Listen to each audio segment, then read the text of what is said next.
Good morning, all of you. In today's part, we will discuss in detail about the paper and the thin layer chromatography. In the previous lecture, we have given the introductory part of the chromatography, including their principle and the different type of classification of the chromatography. Now, let's proceed towards the paper and the thin layer chromatography. Means what is thin layer chromatography. जो definition है आपकी chromatography की, चाहे वो thin layer हो, चाहे paper chromatography हो, column chromatography हो, गैस क्रोमेटोग्राफी हो, सभी की बेसिक रिक्वायरमेंट एक ही जैसी होती है। मीन्स एक स्टेशनरी फेज होता है।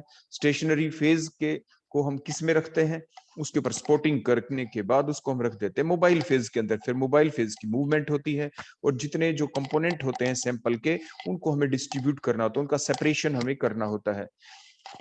तो डेफिनेशन क्या बनेगी थिन लेयर क्रोमेटोग्राफी की? बिल्कुल इसी टाइप से, it is an adsorption chromatography which involves the separation of the mixture of the substance और the sample over the thin layer of the adsorbent stationary phase, which acts as a stationary phase. That thin layer is coated on a glass plate under the influence of a mobile phase is called as the thin layer chromatography, or you can say the TLC, thin layer chromatography. जैसे कि आपको यहाँ पे movement के अंदर दिख भी रहा है, हमने एक गिलास की प्लेट ले रखी है। ग्लास की प्लेट के ऊपर जो आपको ये व्हाइट कोटिंग दिख रही है, ये कोटिंग किस चीज की है? ये एडजॉर्बेंट की है, जो आपका एल्यूमिना भी हो सकता है, जो आपका सिलिका भी हो सकता है। आप एल्यूमिना या सिलिका को सुटेबल सॉल्वेंट में, जनरली वाटर के अंदर भी हम डिसोल्व करके उसकी एक थिन लेयर हम इसके ऊपर लगा देते हैं। अभी हम आपको दिखाएं भी ये लगाते हुए। और फिर हम क्या करते हैं, इसको ड्राई करते हैं, इसके ऊपर से मॉइस्टनेस को हटा देते हैं, ओवन के अंदर रख के इसको ड्राई करते हैं प्लेट को। और फिर हम इस जो क्रोमेटोग्राफिक जार है इसमें रखेंगे। नीचे सॉल्वेंट है, सॉल्वेंट की देखो मूवमेंट हुई, जैसे मूवमेंट हुई तो जो हमने स्पॉटिंग की थी टीएलसी प्लेट के ऊपर, फिर जो जितने भी डिफरेंट कंपोनेंट हैं उनकी डिफरेंशियल मूवमेंट होती है under the influence of the mobile phase, under the influence of the mobile phase over the stationary phase. तो जो प्लेट है, ये गिलास प्लेट, इसके ऊपर जो एडजॉर्बेंट है वो स्टेशनरी फेज हो गया। जो लिक्विड हमने क्रोमेटोग्राफिक जार में लिया, मोबाइल फेज हो गया। स्पॉटिंग हम करते ही हैं, इस टाइप से करते हैं कि वो जो स्पॉट है मोबाइल फेज के अंदर डिप ना हो। और ओवरऑल जब मूवमेंट होती है मोबाइल फेज की, तो जो भी सैंपल के अंदर डिफरेंट डिफरेंट कंपोनेंट होते हैं उनकी सेपरेशन हो जाती है। तो सबसे ज्यादा मूवमेंट कौन होगी? जिस जो आपका वीकली एडजॉर्ब है। तो सबसे पहले तो एडजॉर्प्शन प्रोसेस चली थी, जब हमने स्पॉटिंग की तो एडजॉर्ब हो गए आपके सैंपल के component on the surface of the stationary phase. फिर जब मोबाइल फेज मूव करता है किसके द्वारा? कैपिलरी रिएक्शन के द्वारा, तो वो क्या करता है? वो डिजॉर्प्शन करवाता है। कौन सबसे पहले डिजॉर्ब हो जाएगा? जो वीकली एडजॉर्ब होगा। The component of the sample which get weakly adsorb will move first, followed by the next different component which are the strongly adsorb. तो that technique is called here the thin layer chromatography, क्योंकि हमने यहाँ पे TLC की plate ली है। अब paper chromatography में क्या होगा? पेपर क्रोमेटोग्राफी के अंदर आप क्या लेते हैं? एक पेपर स्ट्रिप लेते हैं। पेपर स्ट्रिप एक खास टाइप का आपका पेपर होता है, क्रोमेटोग्राफिक पेपर लेते हैं। वाट्समैन फिल्टर पेपर होता है वो डिफरेंट टाइप के आते हैं। Whatman filter paper according to the requirement हम उसको यूज करते हैं। Whatman filter paper number 1 2 3 4 and so on. तो इस टाइप से जो भी हमारी रिक्वायरमेंट होती है, किस टाइप का सब्सटेंस हम यूज करें, उसके अकॉर्डिंग हम वाटमैन फिल्टर पेपर यूज कर लेते हैं, जो पेपर स्ट्रिप हम लेते हैं। अब इसमें भी क्या है, जो ये एक पार्टीशन क्रोमेटोग्राफी है। देखो जो टीएलसी थी वो क्या है? एक एडजॉर्प्शन क्रोमेटोग्राफी। हमने क्लासिफिकेशन में भी आपको बताया था। पेपर क्रोमेटोग्राफी क्या? It is A partition chromatography. Why it is A partition chromatography? Because the mobile phase is a liquid. देखो जो क्रोमेटोग्राफिक जार में हमने लिक्विड लिया नीचे, दैट इज ए, बोलो कौन है वो? आपका mobile phase, that is a liquid. उसके बाद मान लीजिए ये जो सामने आपको दिख रही है स्ट्रिप, इसी को हम पेपर स्ट्रिप मान ले। तो पेपर स्ट्रिप क्या है? ये सेल्यूलोज की बनी हुई होती है। सेल्यूलोज किस चीज का पॉलीमर है? It is A polymer of the beta glucose unit. तो बीटा ग्लूकोज जो यूनिट की एक चेन और फिर दूसरी चेन के बीच में वाटर मोलिक्यूल इंडल्ज रहते हैं। These indulge water molecule act as the, बोलो क्या? Stationary phase. तो वाटर मोलिक्यूल क्या हो गए? जो इंडल्ज है वो भी लिक्विड हो गए। और आपका जो मोबाइल फेज है वो भी कौन हो गया? लिक्विड हो गया। फिर क्या हुआ? जब हमने स्पॉटिंग की, जो सैंपल की, जब हम स्पॉटिंग करते हैं पेपर की स्ट्रिप के ऊपर, तो पार्टिकल क्या हो गए? कंपोनेंट ऑफ द सैंपल क्या हो गए? एडजॉर्ब। अब क्या होगा? अब यहाँ पे हमें पार्टीशन कोफिशिएंट देखा जाएगा। ये देखा जाएगा कि सॉल्वेंट जो है मोबाइल फेज है वो हमें ऐसा लेना है कि मोबाइल फेज की उन कंपोनेंटों के साथ एफिनिटी ज्यादा हो, क्योंकि अब यहाँ पे पार्टीशन होगा, बंटवारा होगा। आपके जो कंपोनेंट हैं, आपके जो सैंपल के अंदर जो कंपोनेंट है डिफरेंट, उनकी अट्रैक्शन देखी जाएगी कि उन कंपोनेंटों की मोर एफिनिटी आपकी स्टेशनरी फेज के साथ है या आपके जो मोबाइल फेज जो लिक्विड दिया उसके साथ है। अगर मोबाइल फेज के साथ उसकी अट्रैक्शन जो है, एफिनिटी जो है ज्यादा होनी ही चाहिए, तभी तो डिसॉर्प्शन प्रोसेस चलेगी। तो पार्टीशन होना होता है कंपोनेंट ऑफ द मिक्सचर का in between the two liquid phase. One liquid phase which is present on the paper strip that is also a liquid, these are the water molecules in the form of the water vapour जो adsorb हो चुके हैं। दूसरा mobile phase जो liquid है, तो इनके बीच में आपका क्या होगा, सैंपल के जो कंपोनेंट है उनका होगा पार्टीशन। तो ये हमने लिखा पेपर क्रोमेटोग्राफी से partition chromatography which involves the separation of the component of the mixture over the Whatman filter paper strip. That Whatman filter paper strip के अंदर क्या होता है, having the cellulose which act as a support, जो सिर्फ support का काम करता है, and contain the 22% moistness on it, and that moistness in the form of the water molecule that is present in the interstitial spaces on the filter paper which act as the stationary liquid phase under the influence of the mobile phase is called as the paper chromatography, जिसे PC कह देते हैं, paper chromatography. तो ये आपने definition देखी, दोनों की एक जैसी है, स्टार्टिंग डिफरेंट है दोनों की। के टीएलसी में आप क्या लिखते हैं, it is an adsorption chromatography. Paper chromatography क्या थी, it is A partition chromatography. आगे का जो फैक्टर है, जो डेफिनेशन है, वो तो दोनों की क्या है, कॉमन है। इसके बाद आप देखें जो प्रिपेयर हम कैसे करते हैं पेपर स्ट्रिप को, तो preparation of the paper strip for the spotting in the paper chromatography. Paper chromatography के अंदर पहले हम पेपर स्ट्रिप लेंगे, फिर उसके ऊपर हम स्पॉटिंग भी करते हैं। किस चीज की स्पॉटिंग करते हैं, जो हमारा सैंपल होता है उसकी। तो उसके लिए हम क्या करते हैं, देखो जैसे आपको दिख रहा है, cut a suitable size paper strip from the Whatman filter paper using a scissor. जैसे आपको दिख रहा है, हमने ये फोटोग्राफ दिखाया है जिसके अंदर सीजर से हम इस टाइप से इसको कट करेंगे अकॉर्डिंग टू द आपकी रिक्वायरमेंट। जैसे ये काफी स्ट्रिप हमने काट के भी रख रखी है, जो आपको साइड में हमने दिखा दी लेफ्ट साइड में। तो सीजर की हेल्प से हम क्या करेंगे, जो वाटमैन फिल्टर पेपर है उसको कट करेंगे और डिफरेंट स्ट्रिप अपनी तैयार कर लेंगे।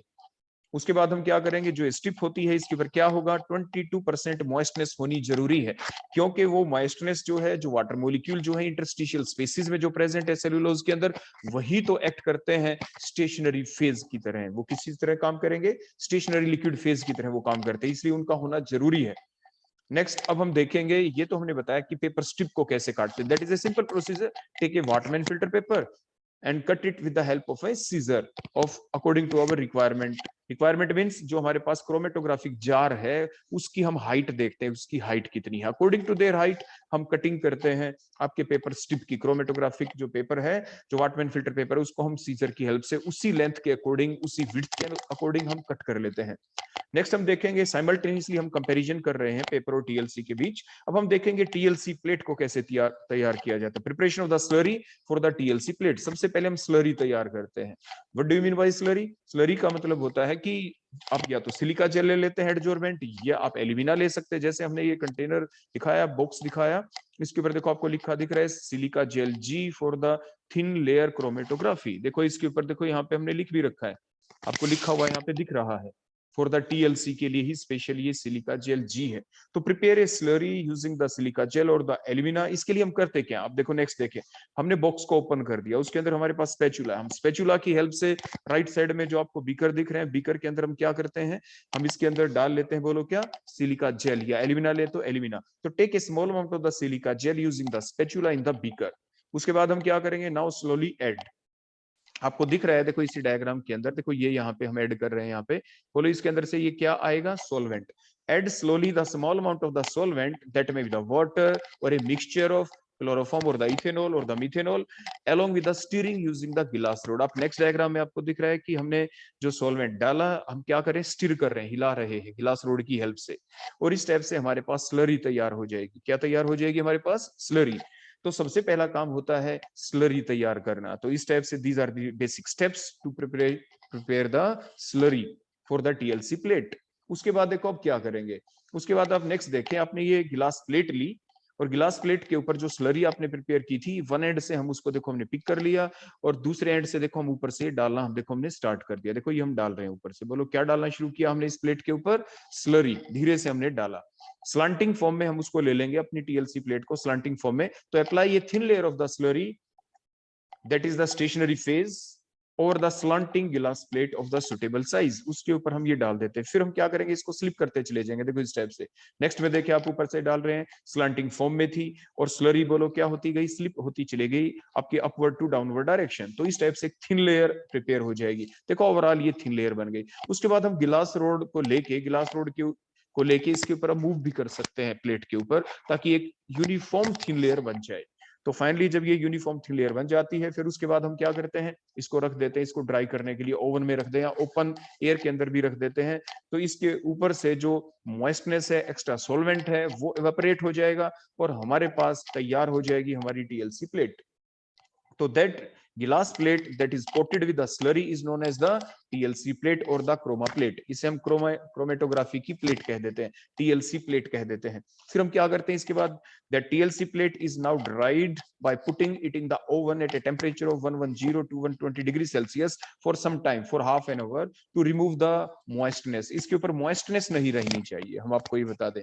हमने पहले भी बताया था moistness होगी तो क्रोमेटोग्राफी की जो टेक्निक है वो स्पीड अप नहीं हो पाएगी, वो स्लो चलेगी, क्योंकि जो वाटर मॉलिक्यूल हैं वो सबसे पोलर सॉल्वेंट हैं। और जब नीचे से आपके जो मोबाइल फेज आप कोई भी ले लें, फिर वाटर मॉलिक्यूल को रिमूव नहीं कर पाएगा, डिस्प्लेस नहीं कर पाएगा। तो मॉइस्टनेस नहीं होनी चाहिए। स्पोर्टिंग करें उससे पहले इंश्योर कर लें कि टीएलसी प्लेट के ऊपर मॉइस्टनेस नहीं होनी चाहिए। पेपर क्रोमेटोग्राफी के अंदर जो मॉइस्टनेस होती है, जो वाटर मॉलिक्यूल होते हैं, वो तो इंटरस्टिशियल स्पेसिस में प्रेजेंट होते हैं और वो वाटर मॉलिक्यूल तो वहां पे स्टेशनरी फेज का काम करते हैं इन द पेपर क्रोमेटोग्राफी। लेकिन यहाँ पे जो स्टेशनरी फेज का काम करेगा वो वाटर मॉलिक्यूल नहीं होंगे, वो स्टेशनरी फेज का कौन काम करेगा, ये आपकी सिलिका जेल की जो थिन लेयर आपने बना दी, that silica gel act as the stationary phase, means here the stationary phase is solid. और जबकि पेपर क्रोमेटोग्राफी के अंदर जो स्टेशनरी फेज था वो कौन था, that is the liquid, that is the water molecule which are present in the form of the water vapours which are present in the interstitial spaces which are present in between the interstitial spaces of the cellulosic layer। और क्योंकि आपका जो paper है वो cellulose का ही बना हुआ होता है। उसके बाद क्या करेंगे, अवॉइड हाई टेम्परेचर। हमें ज्यादा हाई टेम्परेचर भी ओवन का नहीं करना। हमने ऊपर फिक्स बता दिया कि 110 से लेके 120 टेम्परेचर रेंज इतनी ही रखनी है, क्योंकि आप जानते हैं वाटर का जो बॉइलिंग पॉइंट होता है वो 100 होता है। हमें सिर्फ मॉइस्टनेस को ही तो रिमूव करना है। हमें टेम्परेचर अगर ज्यादा कर दिया तो फिर क्या होगा, मान लीजिए हमने सिलिका की कोटिंग की थी इसके ऊपर थिन लेयर, तो क्या होगा, it result in the conversion of the SiOH into the siloxane. देखो जैसे हमने देखा कि SiOH जब हमने हीट कर दिया at high temperature 120 degree Celsius से अगर ज्यादा कर दिया तो that result in the formation of the siloxane, जो कि एक अच्छे एडजॉर्बेंट का काम फिर नहीं करेगा। ये चीज आप जरूर ध्यान रखें। तो अभी तक हमने क्या देखा कि जो पहली स्टेप थी पेपर और टीएलसी के अंदर, पेपर क्रोमेटोग्राफी की फर्स्ट स्टेप क्या थी कि cut the paper strip. Paper strip हमें कट करनी थी सीजर की हेल्प से। क्रोमेटोग्राफिक पेपर हमने लिया, वाटमैन फिल्टर पेपर लिया और रिक्वायर्ड साइज का उसको हमने कट कर लिया, रिक्वायर्ड साइज की हाइट और विड्थ हमने ले ली।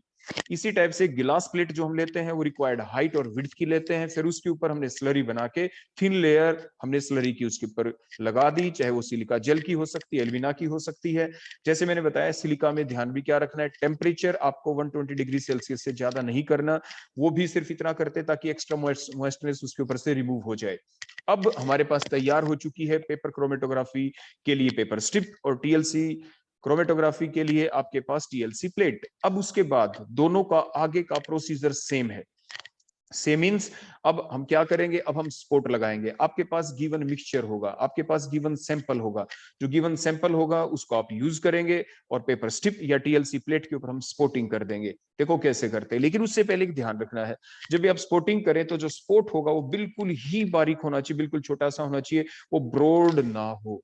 तो उस ब्रॉडिंगनेस को रोकने के लिए हम क्या करें, हमें स्पोर्टिंग के लिए यूज करनी पड़ती है कैपिलरी ट्यूब। जैसे आपको यहाँ पे डायग्राम में देखो दिख रहा है, हम कैपिलरी ट्यूब को लेते हैं, टू हैंड्स में पकड़ते हैं, जैसे आपको यहाँ पे डायग्राम में दिख रहा है। हम बर्नर ऑन करते हैं, बर्नर के बिल्कुल हाइट के ऊपर हम इस अपनी कैपिलरी ट्यूब को लेके जाते हैं। तो जैसे ही हम कैपिलरी ट्यूब को टू एंड से पकड़ के उसके मिड को जब हीट करते हैं और उसको हम खींचते हैं, देखो धीरे धीरे धीरे धीरे हम ऐसे खींचते हैं। खींचने के दौरान क्या होगा, जो मिड पोर्शन है वो उसका मेल्ट होना शुरू हो जाएगा और खींचते चले जाएं तो एक थिन बिल्कुल जो ये एंड है दो हिस्सों में बढ़ जाएगा और जो अगला एंड होगा वो बिकम नैरो। देखो हम दिखाते भी हैं यहाँ पे, आप इस डायग्राम के अंदर आप देखते चले जाएं।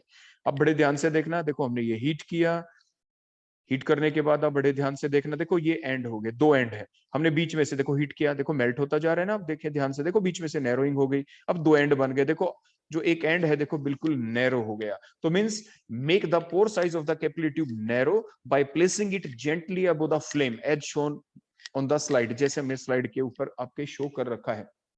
उसके बाद अब क्या करें, now take the paper strip, paper chromatography करनी है तो पेपर स्ट्रिप ले लें जैसे हमने ली है नीचे, या आप टीएलसी करनी है तो आप टीएलसी प्लेट ले लें। Now take the paper strip और the TLC and make a small spot of the solution of the mixture or the sample using the capillary tube at about the 2 centimeter above from one end of the paper or the TLC plate। जो TLC plate है इसके नीचे से आप क्या करेंगे, देखो 2 centimetre की, देखो इतनी सी जगह आप छोड़ देंगे, देखो जैसे मैं अब मार्किंग कर रहा हूँ, ये इतनी जगह आप छोड़ दें। ऐसे पेपर इसके अंदर भी देखो आप नीचे से ऐसे देखो जगह छोड़ देंगे, देखो ये मैंने ऐसे कर दिया, इतनी जगह आपने छोड़ दी नीचे से। अब जो ये पॉइंट है जो मैंने बताया, यहाँ पे आप कैपिलरी ट्यूब लेंगे और यहाँ पे देखो हल्का सा ऐसे स्पॉट आना चाहिए, देखो इस टाइप से हल्का सा क्या आना चाहिए, देखो इसके ऊपर स्पॉट। आपको समझाने के लिए थोड़ा मैंने बड़ा दिखा दिया, स्पॉट इतना बड़ा भी नहीं होगा, स्पॉट होगा देखो छोटा सा, जैसे मैंने अभी आपको लगा के दिखा दिया। मींस इस टाइप से आप स्पॉटिंग करेंगे, कैपिलरी ट्यूब को हम लेके अप्लाई करेंगे। हमारे पास मान लीजिए कोई रिएक्शन भी चल रही है, रिएक्शन के अंदर कितने कंपोनेंट है, जैसे हमने यहाँ पे रिएक्शन चला दी कॉपर नाइट्रिक एसिड के बीच, या कोई और भी आप ले सकते हैं। तो जो भी आपने रिएक्टेंट लिए, मान लीजिए 2 रिएक्टेंट है, 2 कंपोनेंट है मतलब इस मिक्सचर के अंदर, तो आपने क्या किया, कैपिलरी ट्यूब इसमें डिप की, डिप करने के बाद आप ध्यान से देखो तो भाई हमने स्पॉटिंग करते हुए दिखाया। कैपिलरी ट्यूब देखो हमने वन हैंड में पकड़ रखी है, दूसरे हैंड में हमारे पास पेपर स्ट्रिप है, और देखो किस टाइप से हम स्पॉटिंग कर रहे हैं, ये आपको दिख रहा है, ये पेपर स्ट्रिप के ऊपर। ऐसे ही आप ध्यान से देखें, यहाँ पे भी देखो हमने पेपर स्ट्रिप के ऊपर स्पॉटिंग करते हुए दिखाया है। स्पॉट बिल्कुल बारीक होना चाहिए, आपको समझाने के लिए थोड़ा सा बड़ा हमने लगा दिया, लेकिन आपको बिल्कुल एकदम प्रेस करके उसको ज्यादा देर तक वहां पे टच किए नहीं रखना, हल्का सा कैपिलरी ट्यूब के वन एंड को डिप करें मिक्सचर के अंदर और फिर एकदम ले जाएं वहां पे और थोड़ा सा टच करें फिर हटा लें, थोड़ा सा टच करें पेपर के ऊपर फिर हटा लें। ऐसे टीएलसी प्लेट के ऊपर भी थोड़ा सा टच करें फिर हटा लें, फिर टच करें फिर हटा लें। इस टाइप से बिल्कुल ही thin spot, narrow spot, small spot आना चाहिए। तो ये स्पॉटिंग करना हमारी अगली स्टेप थी। तो हमने क्या किया, apply the spot on the paper strip और द टीएलसी प्लेट, जैसे कि अभी आपको बताया गया। अंडर दीज प्रिकॉशन आपको स्पॉटिंग करनी होती है। सबसे पहले कैपिलरी ट्यूब के माउथ को नैरो करना होता है, कैसे किया जाता है वो आपको अभी स्क्रीन के ऊपर दिख भी रहा है, नैरो करते हुए दिखा भी रखा है। तो इन चीजों की जो ये प्रिकॉशंस हैं इनको आपको जरूर ध्यान रखना है। इसके बाद नेक्स्ट हम क्या करते हैं, अब जो पेपर स्ट्रिप है या टीएलसी प्लेट है जिसके ऊपर हमने स्पॉटिंग कर दी, उसको क्रोमेटोग्राफिक जो जार है उसके अंदर हम प्लेस करेंगे। लेकिन प्लेस करने से पहले हमारे पास जो क्रोमेटोग्राफिक जार होगा उसमें जो मोबाइल फेज है उसको हम डाल के रख देते हैं, बिल्कुल थोड़ा सा डाल के रखते हैं। जैसे हमने बताया जो पेपर स्ट्रिप या टीएलसी प्लेट है उसमें वन एंड से 2 सेंटीमीटर की हाइट के ऊपर हमने स्पॉटिंग किया है, 2 सेंटीमीटर की हाइट के ऊपर। इसका मतलब जो सोलवेंट होना चाहिए जार के अंदर वो नियर अबाउट 1 सेंटीमीटर की हाइट का ही आप रखेंगे या उससे कम रखेंगे। सोलवेंट हमें ज्यादा नहीं रखना जार के अंदर, मींस बिल्कुल कम रखना है सोलवेंट हमें। ऐसा नहीं करना कि सोलवेंट आप इतना ज्यादा ले लें कि जब आप टीएलसी प्लेट या पेपर स्ट्रिप को रखें तो जो स्पॉट है वो सोलवेंट में डिप हो जाए। स्पॉट जो है पेपर स्ट्रिप के ऊपर लगाया या क्रोमेटोग्राफिक स्ट्रिप के ऊपर लगाया है हमने या टीएलसी प्लेट पे लगाया, वो सोलवेंट में डिप नहीं होना चाहिए, वो मोबाइल फेज में डिप नहीं होना चाहिए। इसलिए क्रोमेटोग्राफिक जार लें, उसमें मोबाइल फेज डालें और फिर मोबाइल फेज को ऊपर वॉच गिलास से कवर करके रख दे कुछ समय के लिए। फिर क्या होगा, जो इन्वायरमेंट है वो सैचुरेशन हो जाएगी, जो भी वेपर बनने हैं आपके मोबाइल फेज के पूरे कंटेनर के अंदर वेपर बन जाएंगे, पूरा इन्वायरमेंट जो होगा क्रोमेटोग्राफिक जार का वो सैचुरेटेड हो जाएगा by the vapour of the solvent. फिर हम क्या करेंगे, एकदम से वो ऊपर से प्लेट हटाएंगे, जो क्रोमेटोग्राफिक जार के ऊपर आपने वॉच गिलास रखी उसको हटाएंगे और एकदम से उसमें क्या रख देंगे, टीएलसी प्लेट। वो बिल्कुल स्ट्रेट रहनी चाहिए, पेपर स्ट्रिप रखे तो भी स्ट्रेट रहनी चाहिए। तो आप क्या करते हैं, पेपर स्ट्रिप को रखने का तरीका क्या होता है बताओ। पेपर स्ट्रिप जब आप लेते हैं ना, तो जो आपको क्रोमेटोग्राफिक देखो जो आपका जार होता है, देखो ये क्रोमेटोग्राफिक देखो जार है आपके सामने, जो हाइट है ना क्रोमेटोग्राफिक जार की, आप पेपर की जो स्ट्रिप लेते हैं वो कितनी लेते हैं, इस हाइट से थोड़ी ज्यादा। थोड़ी ज्यादा क्यों, फिर हम क्या करते हैं, थोड़ी ज्यादा लेने के बाद फिर जो हाइट है जार की, हम उस हाइट से थोड़ी कम लेते हैं और उसको फोल्ड कर देते हैं ऊपर से, और फिर हम इस क्रोमेटोग्राफिक जार के अंदर उसको रखते हैं, ऊपर से वॉच गिलास रख देते हैं। फिर वो जो पेपर स्ट्रिप है बिल्कुल स्ट्रेट रहती है। और टीएलसी प्लेट लेंगे, गिलास प्लेट, वो तो जो टोटल हाइट है क्रोमेटोग्राफिक जार की उससे कम ही रहनी चाहिए, क्योंकि हम उसको ऊपर से फोल्ड नहीं कर सकते टीएलसी प्लेट को, क्योंकि वो गिलास की होती है, वो कांच की होती है। तो फिर हमने क्या किया, ये प्रिकॉशंस रखने के बाद जो मैंने अभी आपको बताया, द स्पॉटेड पेपर स्ट्रिप और the TLC plate is then placed in the closed chromatographic jar which is already been saturated with the mobile phase vapors and keep it undisturbed after placing the paper strip or the TLC plate in it। जब आप इसमें paper strip रख दें या TLC plate आप इसमें रख देते हैं, उसके बाद आप इसको अनडिस्टर्ब्ड छोड़ देंगे, आप इसके पास बैठे जरूर रहेंगे। आप जो एक्टिविटी इसमें होगी, जो कंपोनेंट की मूवमेंट होगी, उसको आप देखते रहेंगे बैठ के। जितनी फास्ट मूवमेंट हमने आपको समझाने के लिए ये स्लाइड को चला रखा है, उतनी फास्ट मूवमेंट होती नहीं, मूवमेंट इससे थोड़ी स्लो होती है, धीरे धीरे कंपोनेंट आपको चलते हुए दिखाई देंगे। कलर्ड स्पॉट है, अगर कंपोनेंट जो है मिक्सचर के जो कंपोनेंट है अगर वो कलर्ड है तो उनके कलर्ड स्पॉट धीरे धीरे मूवमेंट होती हुई दिखाई देगी, जैसे आपको यहाँ पे दिख रहा है। तो जैसे हमने स्पोर्टिंग की, स्पोर्ट देखो आपको पूरा बड़ा नीचे दिख रहा है, और फिर उस जो सैंपल का स्पोर्ट था उसमें जो डिफरेंट कंपोनेंट है देखो उसकी मूवमेंट दिख रही है। मोबाइल फेज की मूवमेंट हुई बाय कैपिलरी एक्शन, सबसे ज्यादा मूव कौन कर रहा है फास्ट, सबसे ज्यादा मूव कर रहा है, देखो आपको पेपर गीला हुआ होता हुआ दिख रहा है, या टीएलसी प्लेट है तो आपको गीली होती हुई दिख रही है, वेट होती दिख रही है, मींस मोबाइल फेज की मूवमेंट सबसे ज्यादा है, जो कंपोनेंटों की मूवमेंट थोड़ी कम है, क्योंकि जो कंपोनेंट है they are strongly adsorb on the surface of the adsorbent. तो जो मोबाइल फेज ऐसा लेते हैं जो इसकी डिसॉर्प्शन करवा दे, तो the component which is weakly adsorb will move first followed by the next component and the next component which are strongly adsorb. तो इस टाइप से डिफरेंट कंपोनेंट की सेपरेशन हो जाती है। इसके बाद हम क्या करते हैं, the original spot on the paper strip मैंने अभी आपको बताया था, और the TLC plate should remain above the level of the mobile phase. Mobile phase के लेवल से देखो ऊपर ही रहना चाहिए, मोबाइल फेज नीचे है, आपका ओरिजिनल स्पॉट उसमें डिप नहीं हुआ। उसके बाद नेक्स्ट क्या होता है, now the separation of the component of the mixture takes place, means as the mobile phase rise up by the capillary action, the component of the mixture moves up along with the solvent to the different distances depending upon their degree of adsorption. Depending upon their degree of adsorption means the component which is weakly adsorbed will move first, and then the next component which is slightly strongly adsorbed will move after that, and so on, which is very strongly adsorb will move at the last, वो सबसे आखिर में चलेगा। जैसे आपको दिख रहा है ब्लू कलर का कंपोनेंट सबसे आखिर में चला है, और आपके ऑरेंज कलर का कंपोनेंट सबसे पहले चला है, क्योंकि ऑरेंज कलर का जो कंपोनेंट है वो आपका वीकली एडजॉर्ब था, और आपके ब्लू कलर का जो कंपोनेंट था वो क्या था, आपका स्ट्रॉन्गली एडजॉर्ब था, इसलिए वो सबसे नीचे रह गया, उसकी मूवमेंट सबसे कम हो पाई। तो इन चीजों को आपको ध्यान रखना है। ये जो प्रिंसिपल है इस टाइप का, जब हम रखते हैं इसी स्ट्रिप को आप टीएलसी प्लेट मान के चले जो हमने रख रखा है, इसी को आप पेपर स्ट्रिप मान के चले, क्योंकि दोनों के अंदर जो प्रोसीजर है चलने का, मूवमेंट होने का, वो क्या रहेगा, बिल्कुल सेम रहता है। उसके बाद क्या होता है, जो ये मूवमेंट तो हो गई इन पार्टिकल्स की, अलग अलग लेवल तक चले गए। बोलो सबसे ज्यादा मूवमेंट किसकी हुई, देखो ध्यान से, सबसे ज्यादा मूवमेंट तो हुई है सोलवेंट की।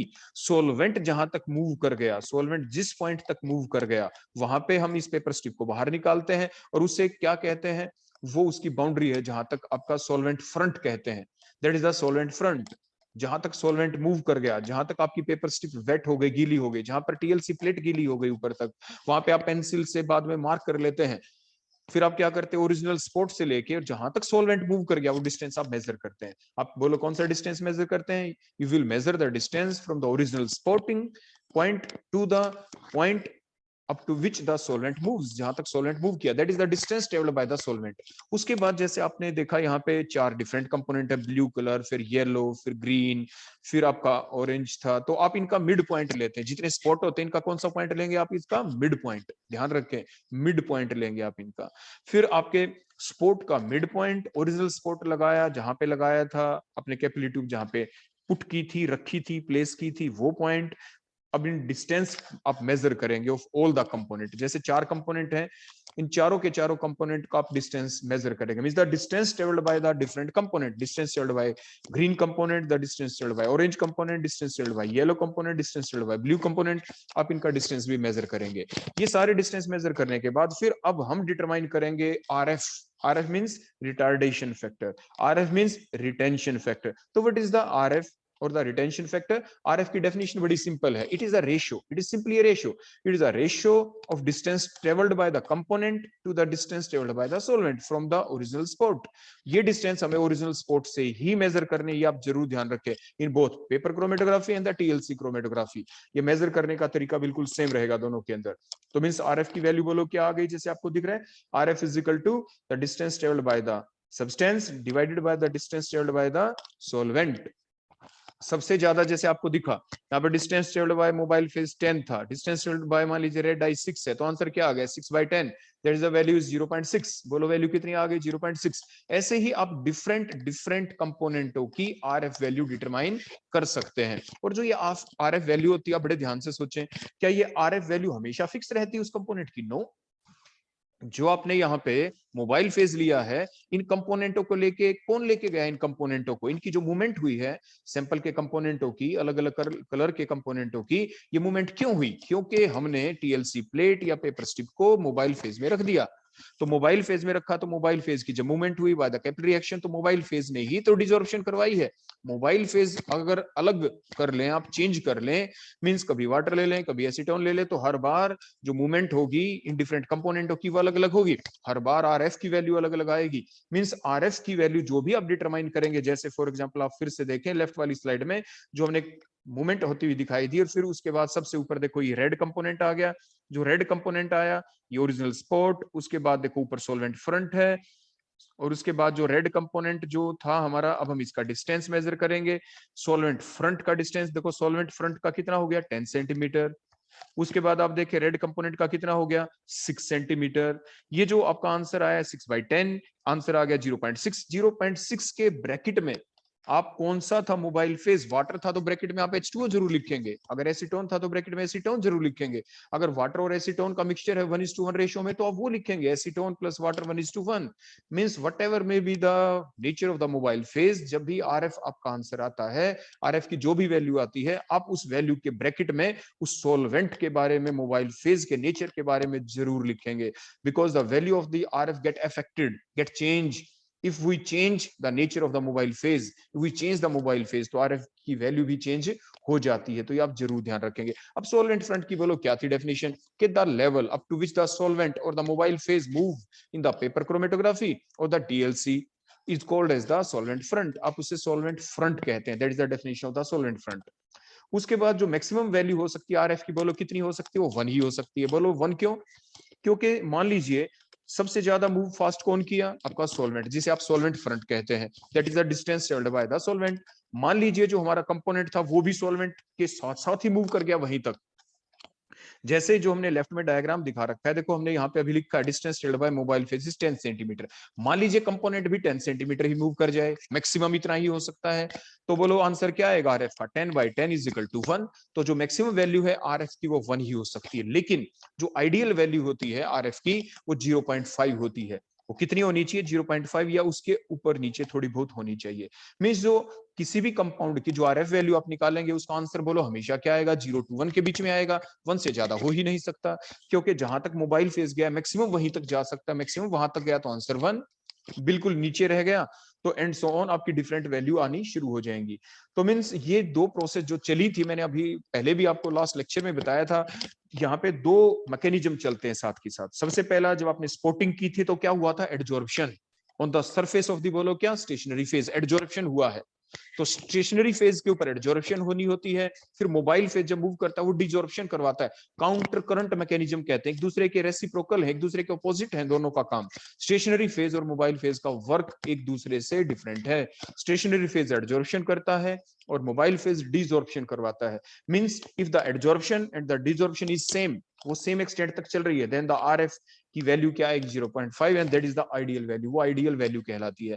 और रेंज की फॉर्म में कहें तो the ideal range of the RF is 0.3 to 0.6।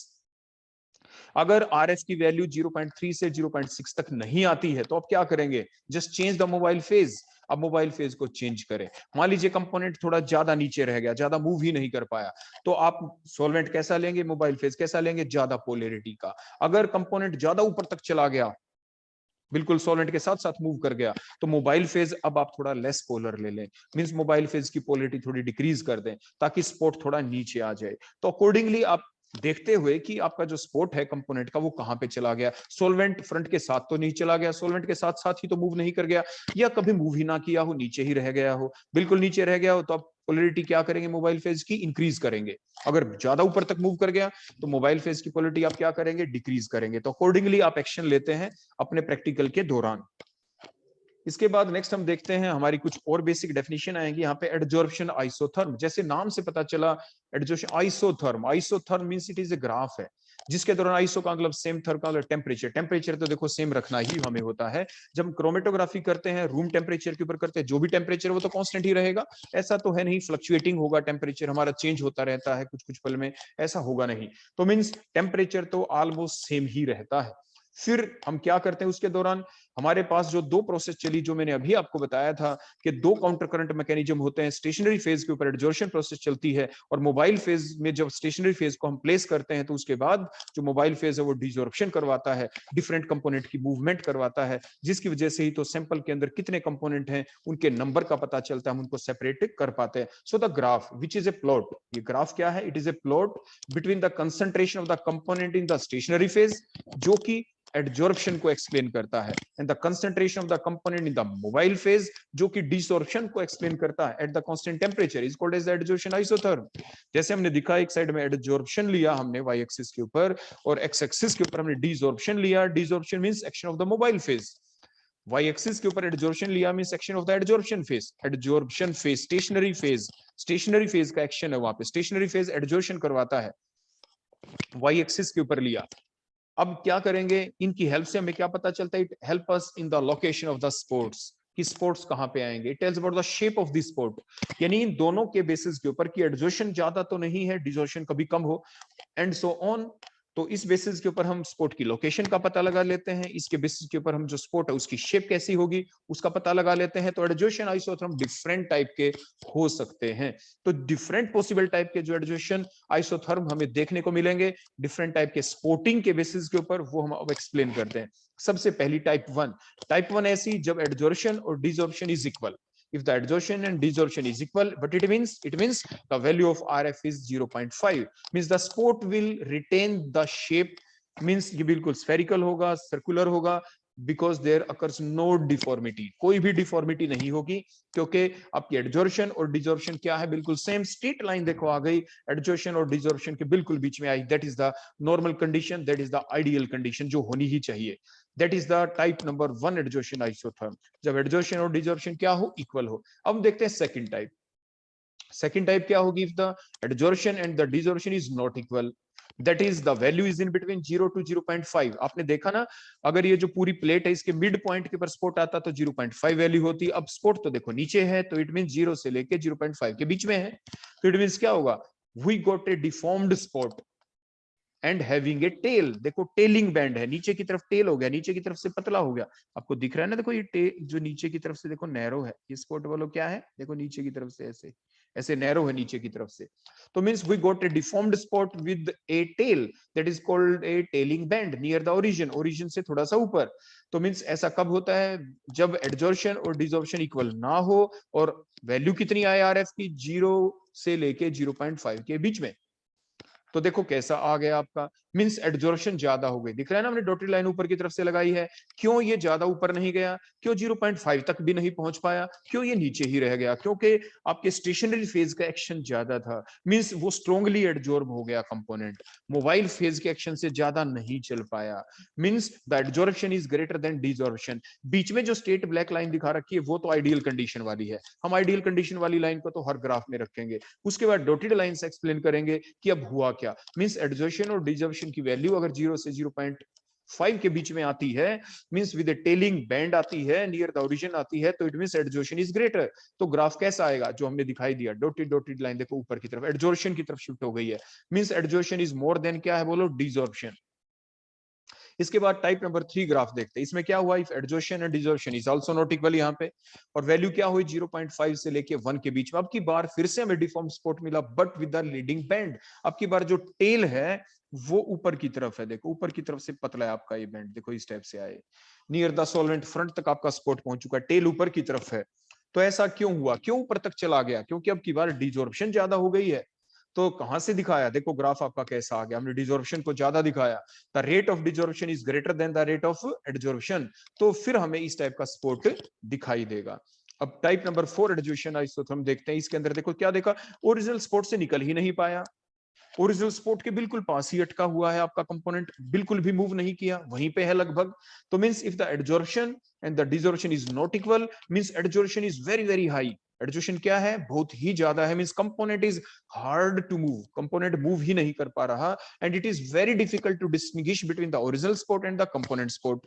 जहां पे हमने स्पोर्ट लगाया था उससे थोड़ा सा ही ऊपर चला है, ज्यादा चला ही नहीं, हम डिस्टिंग्विश ही नहीं कर पा रहे कि जो कंपोनेंट का स्पोर्ट हमें अपीयर ही नहीं हो पा रहा, वो इंटरमिंगल्ड हो गए, आपस में इंटरमिक्स हो गया है ओरिजिनल स्पोर्ट और जो कंपोनेंट का स्पोर्ट है, क्योंकि कंपोनेंट का स्पोर्ट बहुत ही कम चला, इंटरमिंगल्ड हो गया, हम उसको आइडेंटिफाई नहीं कर पा रहे, हम डिस्टिंग्विश नहीं कर पा रहे ओरिजिनल स्पोर्ट और कंपोनेंट के स्पोर्ट को। तो मींस अब हम क्या करें इसके लिए ताकि स्पोर्टिंग ठीक हो जाए, हमने बताया था ना कि मोबाइल फेज को चेंज करना पड़ेगा आइडियल वैल्यू को गेट करने के लिए, ऑब्टेन करने के लिए।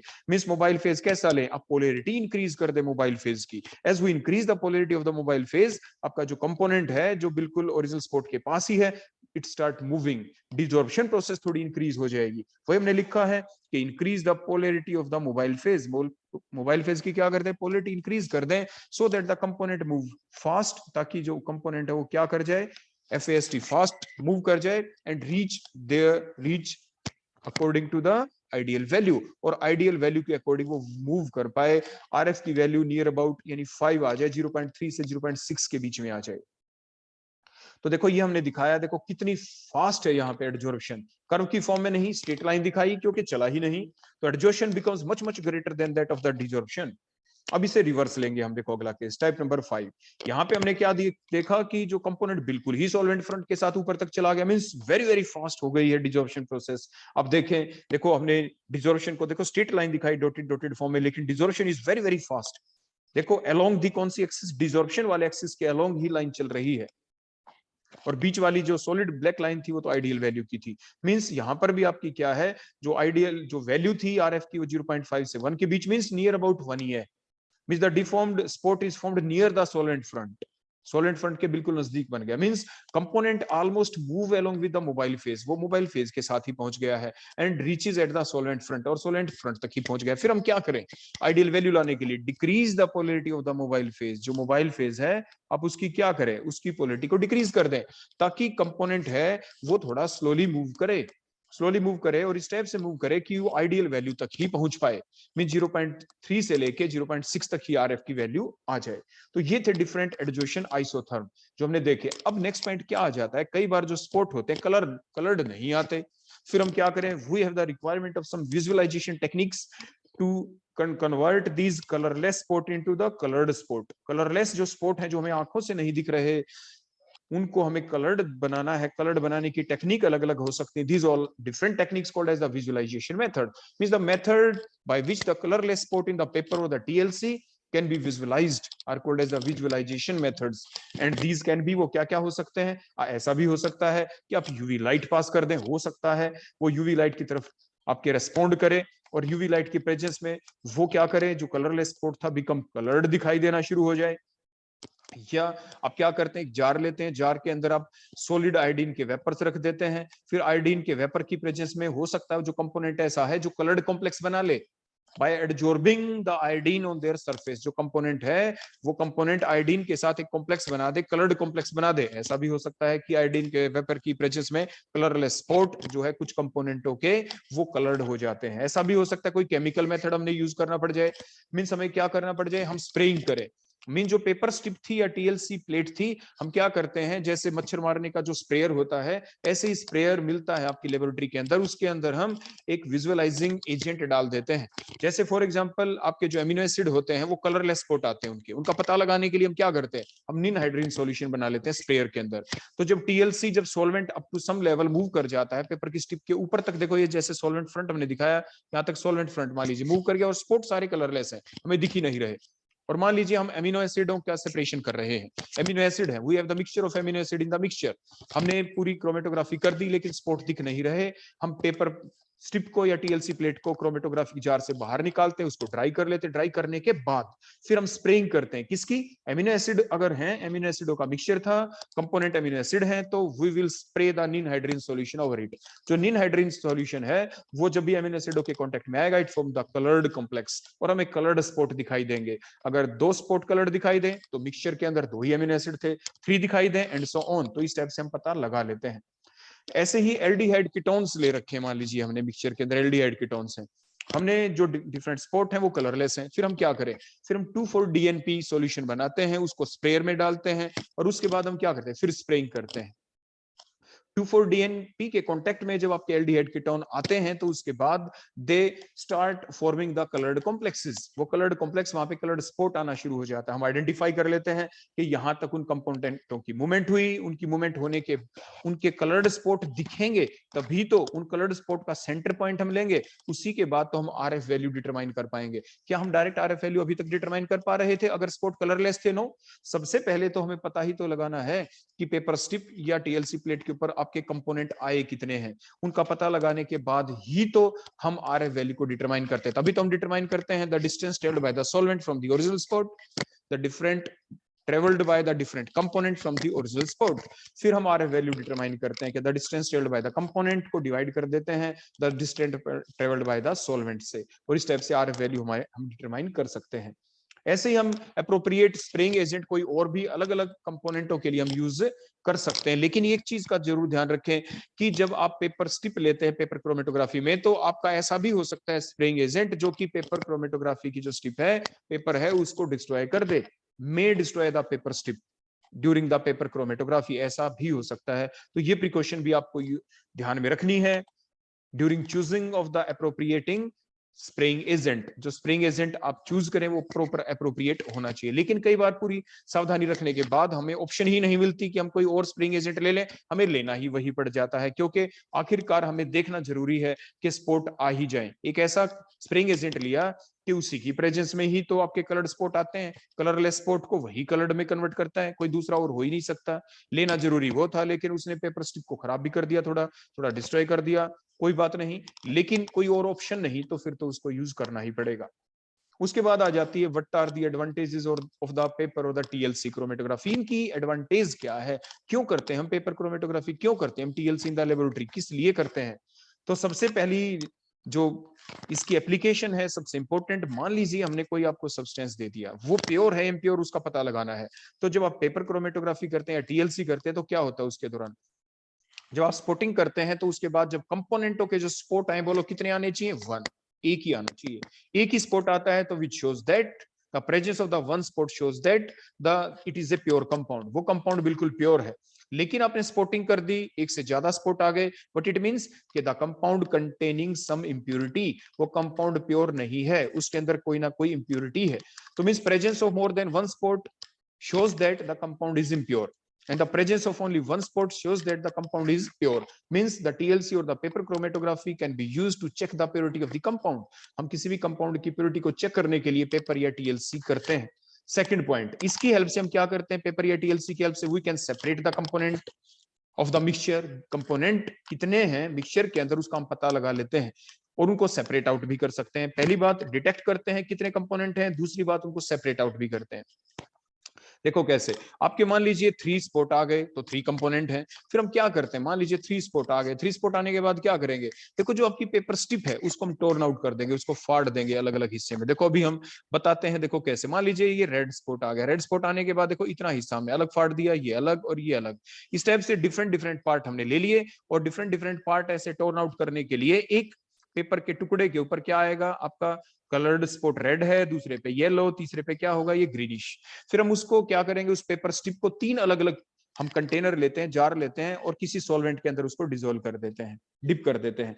जो भी ये रेड कलर का स्पॉट था उस सॉल्वेंट में आपका डिसोल्व हो जाएगा। दूसरे अलग बिकर लिया, दूसरा बिकर, उसमें येलो कंपोनेंट डिसोल्व हो गया, तीसरे में ग्रीन कलर। और उसके बाद हम क्या करते हैं? जो सॉल्वेंट था इस हीट करते हैं, सॉल्वेंट ऐसा लेते हैं विच इज इजिली वेपराइजेबल, तो सॉल्वेंट वेपराइज हो जाएगा। और जो भी आपके कंपोनेंट थे ए बी सी, जो 3 कंपोनेंट थे रेड कलर येलो कलर के, सिर्फ वो प्योर कंपोनेंट अलग अलग हम कर लेते हैं इस टाइप से। तो मीन्स हमें क्या करना पड़ा?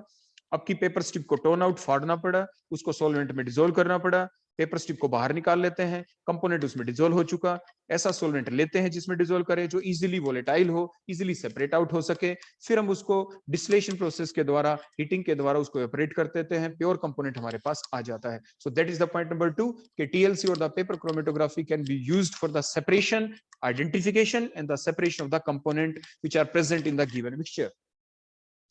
जैसे हमने ये बता ही दिया कि TLC can be used to check the number of the component in the given mixture, ये तो हमने अभी बता ही दिया।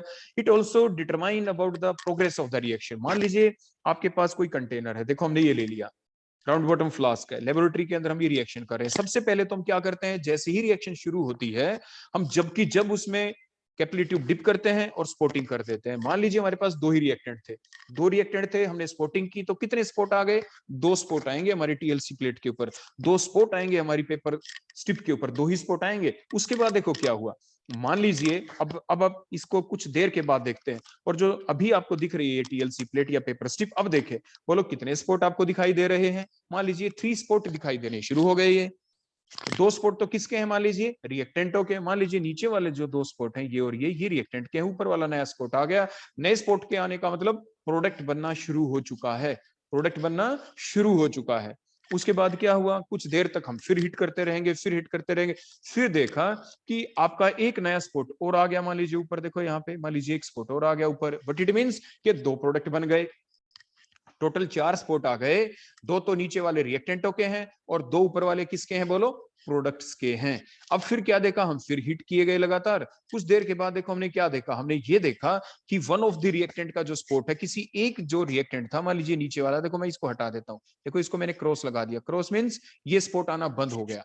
व्हाट इट मींस के जो 2 रिएक्टेंट थे जिनके बीच में रिएक्शन चल रही थी, एक रिएक्टेंट फिनिश हो चुका है, इसीलिए वो एक रिएक्टेंट का स्पॉट आना बंद हो गया। मींस एक रिएक्टेंट का स्पॉट आना बंद हो जाए या दोनों रिएक्टेंटों का स्पॉट आना बंद हो जाए, तो means reaction get completed, reaction पूरी हो चुकी है।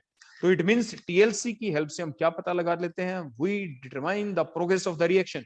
हम प्रोग्रेस ऑफ द रिएक्शन का पता चलाते हैं। हम ये भी देख लेते हैं कि रिएक्शन चल भी रही है कि नहीं चल रही। हो सकता है आपने स्पॉट लगाया, 2 स्पॉट आ गए रिएक्टेंट के, कुछ देर के बाद फिर भी वही 2 हैं, कुछ देर के बाद फिर भी वही है। आप मोबाइल फेज को सेम रखेंगे हर बार, ये आप जरूर ध्यान रखिए। ये नहीं कि पूरी रिएक्शन मिक्सचर को आप देखने के लिए रिएक्शन चल रही है या नहीं, पहली बार तो आप कंटेनर के अंदर मोबाइल फेज कोई और ले ले, दूसरी बार कोई और ले ले। नो, अभी हमने बताया था जब आप मोबाइल फेज अलग अलग बदल देंगे तो आरएफ की वैल्यू भी बदल जाएगी। तो इस चीज को आप जरूर ध्यान रखें, पूरे की पूरी स्टेप के दौरान आप मोबाइल फेज को चेंज नहीं करेंगे। एक बार प्रॉपरली सिलेक्ट करने के बाद, सुटेबल मोबाइल फेज चूज करने के बाद आप उसको नहीं बदलेंगे।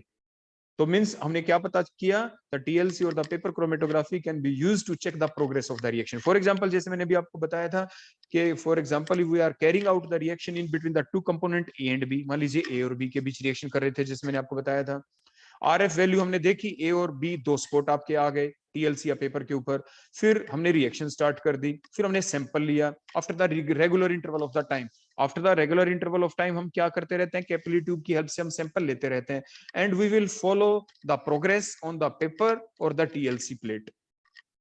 Appearance of the next spots, जैसे मैंने बताया एक थर्ड स्पॉट आ गया या 2 स्पॉट नए आ गए, वो इंडिकेट करते हैं कि रिएक्शन चल पड़ी, वो इंडिकेट करते हैं कि नए प्रोडक्ट बन गए। वो ये हो सकता है कि वो अभी कोई इंटरमीडिएट बना हो, ऐसा भी हो सकता है। ऐसा भी तो हो सकता था कि मान लीजिए जो मैंने अभी ये नया स्पॉट देखो मैंने ड्रा किया था, ये रेड कलर से, आप ध्यान से देखिए, नीचे वाले 2 स्पॉट मैंने बोलो किसके बताए थे, रिएक्टेंट के थे। मान लीजिए ये 2 स्पॉट देखो किसके थे, ये नीचे वाला, ये भी रिएक्टेंट का था, नीचे वाला रिएक्टेंट, ये भी आर लिख दिया, ऊपर वाले प्रोडक्ट के थे, हम प्रोडक्ट का मान के चलते हैं। कुछ देर के बाद हमने क्या देखा, मान लीजिए ऊपर वाला देखो आपका डिसअपीयर हो गया। व्हाट इट मींस, और एक नया स्पॉट थोड़ी और ऊपर आ गया। इट मींस वो कोई इंटरमीडिएट था, ऐसा या ऐसा आपका बना था बीच में इंटरमीडिएट, जो कि बना और फिर टूट गया और एक नए प्रोडक्ट में कन्वर्ट हो गया। तो इट मींस हम प्रोग्रेस ऑफ द रिएक्शन के बारे में, नेचर ऑफ द प्रोडक्ट के बारे में हम पता लगाते रहते हैं बाय यूजिंग द पेपर और द टीएलसी क्रोमेटोग्राफी। और जब 2 में से कोई भी एक रिएक्टेंट का स्पॉट आना बंद हो जाए, 2 में से किसी एक रिएक्टेंट का स्पॉट आना बंद हो जाए, means further the disappearance of the old spots, means the disappearance of the old spot of the reactants, one of the reactant और both of the reactant indicates that the reaction get completed, reaction complete हो गई है। तो हम किसका पता लगाते हैं, हम प्रोग्रेस ऑफ द रिएक्शन के बारे में भी पता लगा लेते हैं। इसकी एप्लीकेशन थी। अब लिमिटेशन क्या है पेपर और द टीएलसी की, लिमिटेशन इसकी ये है कि लार्ज अमाउंट में हम यूज नहीं कर सकते। देखो हम सिंपल जो आपकी कैपिलरी ट्यूब थी उससे सिर्फ स्पॉटिंग ही तो कर रहे थे, तो मींस टीएलसी और the paper can be used for the separation of the component only up to the 100 milligram. कम अमाउंट तक ही हम इसको यूज कर सकते हैं, ज्यादा के लिए नहीं। उसके लिए दूसरी टेक्निक है, जैसे कॉलम क्रोमेटोग्राफी। अगर ज्यादा अमाउंट हमें सेपरेट आउट करनी है, ज्यादा कंपोनेंटों को सेपरेट आउट करना है, तो फिर हम टीएलसी पेपर की बजाय हम कॉलम क्रोमेटोग्राफी यूज करेंगे, जो हम आपको नेक्स्ट लेक्चर में बताएंगे। दूसरा क्या कि हम इसमें एक टाइम पे एक ही मोबाइल फेज यूज करते हैं। देखो नीचे जो क्रोमेटोग्राफिक जार है उसमें आपने सॉल्वेंट ले लिया। सॉल्वेंट आप कितने लेते हैं एक बार में? तो एक ही बार में तो सॉल्वेंट लेंगे, चाहे वो आपने प्योर सॉल्वेंट लिया हो तो मोबाइल फेज है, या आपने मिक्सचर ऑफ सॉल्वेंट डाला लेकिन इकट्ठा ही तो डाला एक ही बार में, तो आप मोबाइल फेज एक बार में एक ही लेते हैं। Only one mobile phase can be used eight A time. एक टाइम पे एक ही मोबाइल फेज लेंगे।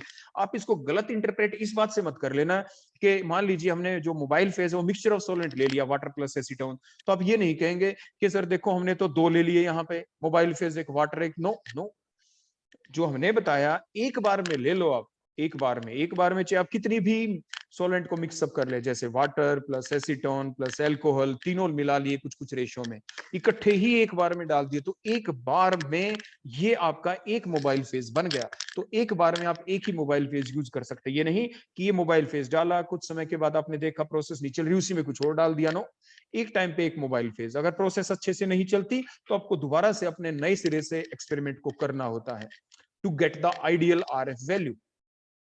तो इट डजंट मीन कि इसका मतलब ये बिल्कुल नहीं है कि हम जो है मिक्सचर ऑफ सॉल्वेंट को as a mobile phase use नहीं कर सकते, जैसे मैंने आपको बताया था, मैंने यहाँ पे लिख भी दिया है आपकी स्लाइड के ऊपर। इसके बाद नेक्स्ट आ जाती है एडवांटेज पेपर क्रोमेटोग्राफी की। पेपर क्रोमेटोग्राफी की एडवांटेज ये है कि इसको हम कैसे यूज कर सकते हैं। ये तो थी आपकी असेंडिंग, जो भी हमने पेपर और टीएलसी देखी थी। हम पेपर स्ट्रिप को डिसेंडिंग फॉर्म में भी यूज कर सकते हैं। जैसे अभी आपने देखा जो सॉल्वेंट फेज है उसको ऊपर की साइड लेंगे। कहां पे लेंगे? बिल्कुल ऊपर, ट्रे के अंदर हम रख देंगे, और फिर आपका जो मूवमेंट होगी सॉल्वेंट फेज की अपवर्ड टू डाउनवर्ड डायरेक्शन आ जाएगी। मींस डिसेंडिंग क्रोमेटोग्राफी की फॉर्म में पेपर स्ट्रिप को आप यूज कर सकते हैं, टीएलसी को यूज नहीं कर सकते। Means the main advantage of the paper chromatography over the TLC is that the paper chromatography can be used in the form of the descending chromatography to make the process fast, क्योंकि यहाँ पे gravitational factor भी चल रहा है। तो descending chromatography के अंदर प्रोसेस रेट ऑफ मूवमेंट जो होगी कंपोनेंट ऑफ द मिक्सचर की, वो फास्ट हो जाएगी due to the gravity factor. तो इस चीज को आप ध्यान रखेंगे। फिर ओवरऑल मान लीजिए कई बार आपसे ये डिफरेंस पूछ रहे हैं, असेंडिंग डिसेंडिंग होता क्या है, हमने पीछे भी बताया था। सबसे पहले पॉइंट में तो हम डेफिनेशन लिखते हैं, दूसरे पॉइंट में क्या लिखते हैं कि मूवमेंट कैसे हुई, बाय द कैपिलरी एक्शन। और डिसेंडिंग में देखो ग्रेविटी फैक्टर भी चल रहा है, कैपिलरी एक्शन तो है ही है, प्लस ग्रेविटी फैक्टर। डायरेक्शन कैसे होती है असेंडिंग में? अपवर्ड मूवमेंट, नीचे से ऊपर होती है, और डिसेंडिंग में ऊपर से नीचे होती है मोबाइल फेज की मूवमेंट। सॉल्वेंट रिजर्वायर, जो मोबाइल फेज है उसको कहां पे रखते हैं? आप बॉटम पे रखते हैं, क्रोमेटोग्राफिक जार के अंदर रखते हैं। और जबकि आप क्या नाम है सॉल्वेंट रिजर्वायर को डिसेंडिंग क्रोमेटोग्राफी में कहां पे रखते हैं? At the top of the chromatographic paper, chromatographic paper के टॉप के ऊपर हम रख देते हैं। तो ये मेन डिफरेंस होते हैं जो हम ध्यान रखते हैं असेंडिंग और डिसेंडिंग के दौरान। अब हम देखते हैं जो आपकी बातें चल रही थी पेपर क्रोमेटोग्राफी की, क्या क्या एडवांटेज है। मींस कहने का मतलब क्या है कि एक पेपर स्ट्रिप है आपके पास, आपने क्या किया, जैसे अभी आपने देखा आपकी पेपर स्ट्रिप के अंदर ये जो स्पॉटिंग है, बड़े ध्यान से देखें डायग्राम में जो स्पॉट है, ऊपर वाले स्पॉट देखो येलो रेड और ऑरेंज वाले देखो आपस में इंटरमिक्स हो गए, कुछ वो सेपरेट आउट नहीं हो पाए अच्छे से। तो पेपर स्ट्रिप को हम फाड़े कैसे? फाड़ेंगे तो दो कंपोनेंट आपस में फिर मिक्सअप हो के आपके सॉल्वेंट के अंदर आ जाएंगे, हम उनको सेपरेट तो नहीं कर पाए, फिर फायदा क्या? तो हम क्या करते हैं, पेपर इसी पेपर स्ट्रिप को दो बार यूज करते हैं। पहले देखो हमने पेपर क्रोमेटोग्राफी की, देखो जैसे भी आपने देखा, फिर इसको 90 डिग्री पे रख देंगे, देखो ऐसे एट 90 डिग्री, और उसके बाद फिर सॉल्वेंट नीचे लेंगे। अब जो मूवमेंट होगी इनकी अब कैसे हो रही है? पहले तो देखो नीचे से ऊपर चल रही थी ना, अब इसको हमने हॉरिजॉन्टली जब रखा at 90 degree angle in a new mobile phase, फिर देखो जैसे ही हमने मूवमेंट की, तो मूवमेंट करने के बाद देखो कंपोनेंटों की मूवमेंट हो गया, वो सेपरेट हो गए। क्यों हो गए सेपरेट बोलो? इसमें हमने किया क्या, the same strip can be used twice. ये एडवांटेज है पेपर क्रोमेटोग्राफी की। When one of the solvent is not capable of visualising या separating the different component of the mixture due to the overlapping of the spotting, जो spots है उनकी overlapping हो गई थी। देखो जैसे इस एरिया के अंदर देखो ये हमें ओवरलैपिंग होते हुए दिख रहे हैं, तो फिर हम क्या करें? That problem can be rectified, can be removed by placing that same strip at a 90 degree in the new mobile phase. तो देखो जैसे हमने ये दिखाया था कि न्यू मोबाइल फेज के अंदर देखो हमने स्ट्रिप को रख दिया, उसी सेम स्ट्रिप को हमने यहाँ पे रख दिया है। तो फिर उसके बाद क्या होगा? Now these different component which are previously being overlapping, देखो इसमें ओवरलैपिंग करते हुए देखो ये स्पॉट देखो जो हमें दिख रहे हैं, देखो ये ओवरलैप हो रहे हैं ना, ओवरलैपिंग होते हुए दिख रहे थे। Now that problem get resolved, these different component which are overlapping in the previous case, now placing that strip at a 90 degree angle in the new mobile phase, the component जो component है उनकी movement कैसे होगी, sideways, देखो side by side चले हैं, देखो ये इसके साइड में चला, पहले तो ये आगे पीछे चल रहे थे, देखो आगे पीछे भाग रहे थे ना ऐसे आगे पीछे, पहले वाली क्रोमेटोग्राफी जब हमने की, फिर उसको 90 डिग्री के ऊपर रखा, वो आगे पीछे नहीं भाग रहे, साइड बाय साइड चल रहे हैं, means now the movement of the component is sideways, movement जो है वो साइडवेज हो गई, now they are not chasing each other, एक दूसरे के आगे पीछे नहीं है, और इस टाइप से हम इनको सेपरेट कर पाए, और इसी क्रोमेटोग्राफी को हम कह देते हैं टू डायमेंशनल क्रोमेटोग्राफी।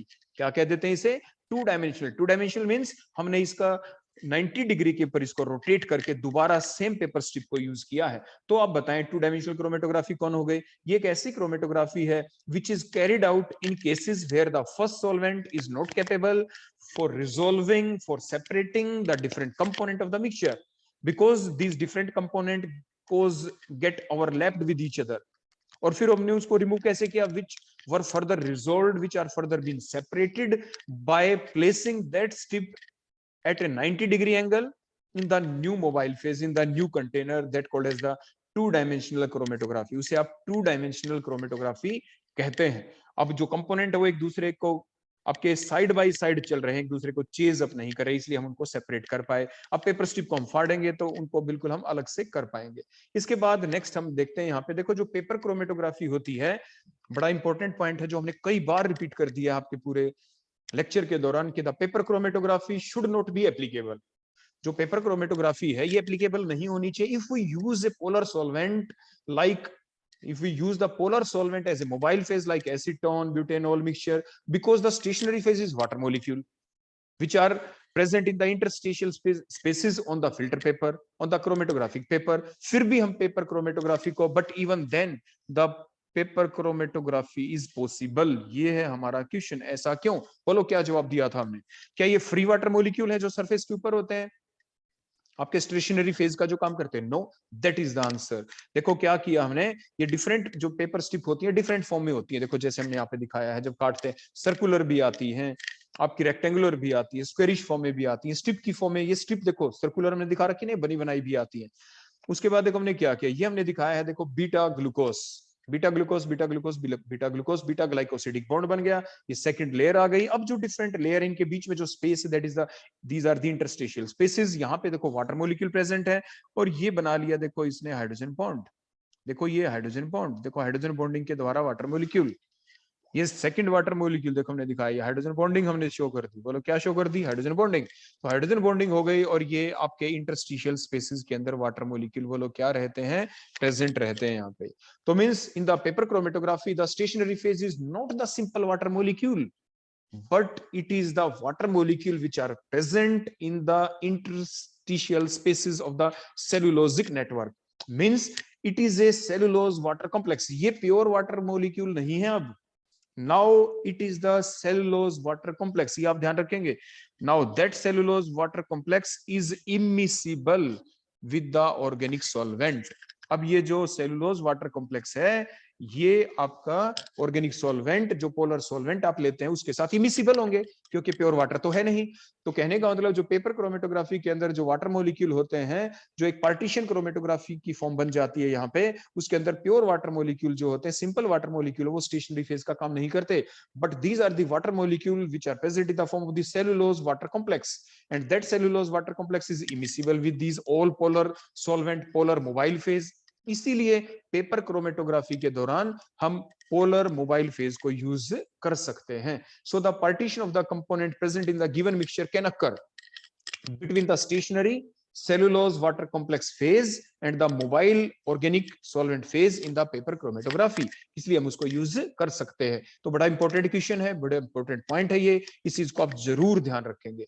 इसके बाद नेक्स्ट आ जाता है what is the reverse phase paper chromate. Reverse का आपको पता चल रहा है कि मान लीजिए आपके पास सॉल्वेंट जो पहले आपने लिया नीचे मोबाइल फेज, वो मोर पोलर था, उसके बाद आपने लीस्ट पोलर ले लिया। कहने का मतलब आपके पास देखो दो फेज है main, one stationary phase, one mobile phase, दोनों की पोलरिटी चेंज कर दो।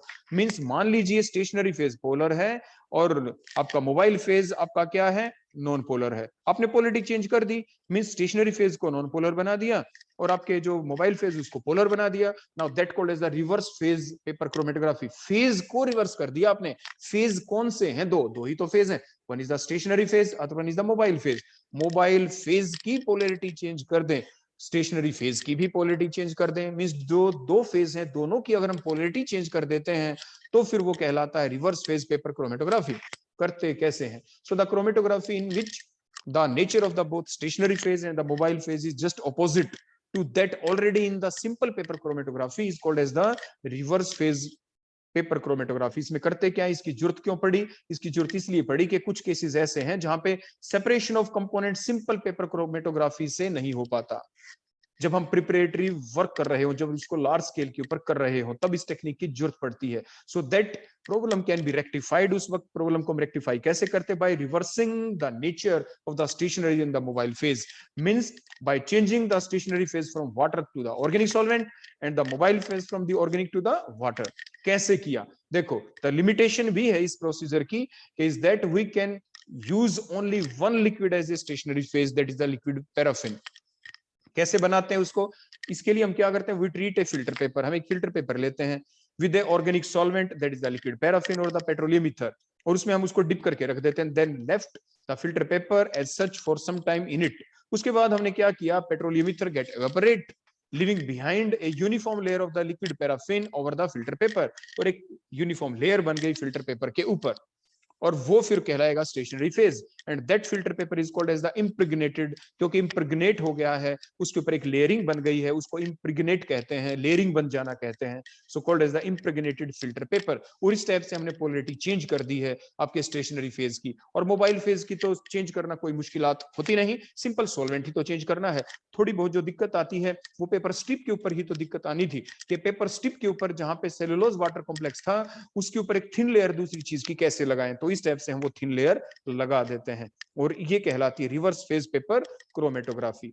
अब आप ध्यान से देखें, एक होती है रेडियल और द सेंट्रीफ्यूगल पेपर क्रोमेटोग्राफी। देखो उसमें करते क्या, इसमें होता क्या है, जो सर्कुलर पेपर स्ट्रिप लेते हैं वाटमैन फिल्टर पेपर, जैसे अभी आपको ये हाथ में लेते हुए दिख रही है, हम ये हाथ में जो ले रखी है, इसको बीच में से हम क्या करेंगे, इसको कट करेंगे, बिल्कुल बीच में से इसको कट करेंगे, फिर एक और पेपर स्ट्रिप लेंगे और उसके बीच में से डाल के, जैसे हम जो जोत लगाते हैं ना, वो जोत की तरह हम इसमें डाल देंगे बीच में से, वो उसको विक कहते हैं। बोलो क्या कहते हैं, विक। मीन्स इसमें विक विक डालेंगे, इसके बीच में डालेंगे हम विक, इसके बीच में विक विक डाल के उसको, जो आपको ये साइड में देखो दिख रही है यहाँ पे पेट्री डिश, इसमें हमने मोबाइल फेज रख रखा है। इस फिल्टर पेपर के ऊपर सेंटर के ऊपर हम क्या करेंगे, बोलो यहाँ पे इसके देखो सर्कुलरली, देखो ऐसे सर्कुलरली, देखो इसके चारों तरफ, तो हमारे पास वन स्पॉट लगाया, सेकंड स्पॉट लगाया, थर्ड स्पॉट लगाया, फोर्थ स्पॉट लगाया, ऐसे इकट्ठे हम सर्कुलरली हम स्पॉट लगा देते हैं। फिर इसके अंदर देखो सेंटर पॉइंट के ऊपर विक लगाते हैं, इसको पेट्री डिश के ऊपर रख देते हैं। फिर उसके बाद क्या होगा, जैसे ही विक के थ्रू, इस सेंटर के थ्रू ये पेपर गीला होना शुरू होता है, जो स्पॉटिंग की थी ये मूव करेगा, देखो ऐसे आउटवर्ड डायरेक्शन में, आउटवर्ड डायरेक्शन में, आउटवर्ड डायरेक्शन में, जिसे सेंट्रीफ्यूगल कहते हैं। सेंट्रीफ्यूगल मींस आउटवर्ड डायरेक्शन में मूव करना। So it is also partition chromatography. The partition chromatography, क्योंकि पेपर स्ट्रिप ले रखी है, विच इन्वॉल्व्स द रेडिकल सेपरेशन। देखो रेडिकली मींस रेडियस के अलोंग वो मूव कर रहे हैं कंपोनेंट ऑफ द मिक्सचर। तो the process in which involves the radical separation of the mixture of the substance over a horizontally placed, इसको हम horizontally रखेंगे किसके ऊपर, पेट्री डिश के ऊपर। पेट्री डिश में जिसमें क्या है, मोबाइल फेज है, वो मोबाइल फेज इस पेपर तक कैसे पहुंचा, हम इसमें विक लगा देते हैं सेंटर के ऊपर विक, और वो विक नीचे मोबाइल फेज में डिप रहती है और ऊपर इसमें से आर पार निकल जाती है। तो जो सॉल्वेंट है मोबाइल फेज है, वो कैपिलरी रिएक्शन से राइज करेगा विक के थ्रू, और ऊपर हमारे इस पेपर तक ये जो circular horizontally placed circular Whatman filter paper होगा, इस तक पहुंच जाएगा, और इस टाइप से मूवमेंट होगी कंपोनेंटों की, उसी को कहते हैं रेडियल पेपर क्रोमेटोग्राफी। अब देखो वो मूवमेंट होती हुई, अब हम ये सारी चीजें आपको अब दिखाते भी हैं, तो किस तरह से देखो मूवमेंट हुई, किस तरह से हम वो विक डालते हैं, वो सारी चीजें आप बड़े ध्यान से अब देखेंगे।